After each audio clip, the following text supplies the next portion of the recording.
Hello and welcome to E-Prime. I'm Crystal. Reggae band Raging Fire has entered the multi-billion-dollar cannabis industry.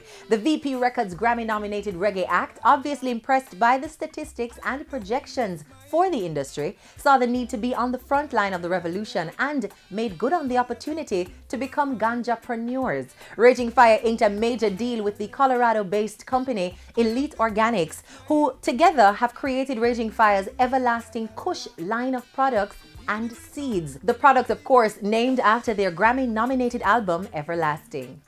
Reggae Sumfest, Jamaica's premier summer festival, boasting a solid lineup of dancehall and reggae artists, all set to deliver powerful performances. On Friday, July 21, dancehall's biggest acts take the Sumfest stage to mark the event's 25th staging. Tommy Lee sits in the E-Prime spotlight and tells us what to expect from his highly anticipated performance.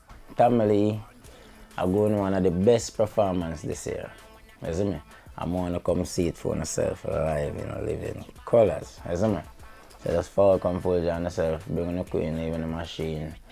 Come one love, no stampede in the crowd, no pickpocket, tape up on the finger them, you see me? Yeah man, I don't know, night one, dance all night, Tommy Lee, Sparta, and a lot more big artists are going to do this, so let's come full join yourself to the fullest, one love. While the artist prepares for Sumfest, his legal woes continue. Tommy Lee, whose given name is Leroy Russell, was charged jointly with 3 co-accused in February of 2014 on suspected breaches of the Law Reform Fraudulent Transaction Special Provisions Act of 2013. Veteran reggae artist Beres Hammond will deliver his smooth, soulful style to his North American fans. Hammond will embark on his Take Time to Love tour, a tour of 19 cities which begins tonight in New Haven, Connecticut, then through the Northeast and Canada. It culminates in Fort Lauderdale, Florida on August 6th. Also joining Hammond on tour is reggae songstress Marcia Griffiths.